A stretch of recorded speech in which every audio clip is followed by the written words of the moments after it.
حضرت عمر رضی اللہ تعالیٰ عنہ اپنے دور کے ایک عادل بادشاہ تھے، حکمران تھے۔ 22 لاکھ مربع زمین پر انہوں نے حکمرانی کی۔ کسی نے اس عدل اور انصاف کی شکایت نہیں کی۔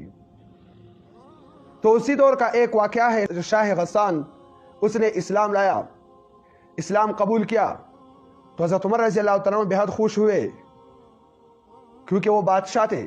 حضرت عمر رضی اللہ تعالیٰ عنہ فرمایا کہ جب اس نے اسلام لایا تو اس کے رعایا میں سے بہت سارے لوگ اس کے ساتھ اسلام لائیں گے، تو اس وجہ سے بے حد خوشی ہوئی۔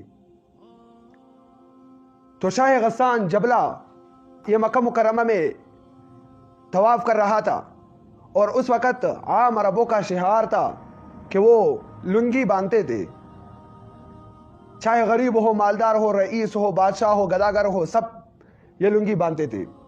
تو شاہ غسان نے لنگی باندھی ہوئی تھی، تو ایک مسکین کا اس سے ٹکر ہو گیا جس سے اس کی لنگی خراب ہو گئی۔ تو شاہ غسان کو غصہ آیا، اس نے اس غریب کو زوردار تماچا مارا۔ تو اس غریب نے شاہ غسان کو کچھ نہ کہا اور سیدھا آ کر کے حضرت عمر رضی اللہ تعالیٰ عنہ کے دربار میں مقدمہ درج کر دیا۔ مقدمہ درج کرنے کے بعد حضرت عمر رضی اللہ تعالیٰ عنہ نے شاہ غسان کو بلایا، تو اس نے کہا کہ آپ نے اس سے تماچا مارا ہے؟ اس نے اقرار کیا کہ ہاں میں نے اس کو تماچا مارا۔ تو حضرت عمر رضی اللہ تعالیٰ عنہ نے اس شخص سے کہا کہ اسے اپنا بدلہ لے لو۔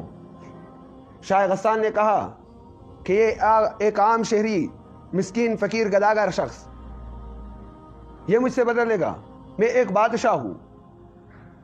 تو حضرت عمر رضی اللہ تعالیٰ عنہ نے فرمایا کہ نہیں کرنے ہوں گے۔ اب یہ شخص، یہ غریب شخص اگر چاہے تو آپ کو معاف کرے، چاہے بدلہ لے لے۔ تو شاہ غسان نے کہا کہ مجھے ایک دن کی مہلت دے دو، کل میں اس کو اپنا بدلہ دے دوں گا۔ تو فقیر بیچارہ آدمی شخص تھا، اس کے دل میں نرمی زیادہ تھی، اس لیے اس نے کہا کہ میں اس کو کل تک مہلت دے دیتا ہوں۔ تو جب مہلت دے دیا، دربار ختم ہو گئی، راتوں رات شاہ غسان یہاں سے بھاگ کر کے نصرانیوں کی طرف چلے گئے، ارتداد اختیار کیا۔ تو حضرت عمر رضی اللہ تعالیٰ عنہ کو اس کے ارتداد سے کوئی فرق نہیں پڑا، کیونکہ اسلام پر باقی تھے۔ حضرت عمر رضی اللہ تعالیٰ عنہ اپنے فیصلے میں حق پر تھے۔ اگر حضرت عمر رضی اللہ تعالیٰ عنہ اس کی بادشاہت کا خیال کرتے شاہد، تب پھر اسلام میں کوئی توڑ پھوڑ آ جاتی، کچھ لوگ اسلام سے بیزار ہو جاتے کہ اسلام میں غریب اور مالدار کا فرق کیا جاتا ہے۔ تو اس وجہ سے حضرت عمر رضی اللہ تعالیٰ عنہ کو اس سے کوئی غم نہیں ہوا کہ وہ واپس مرتد ہو کر چلے گئے۔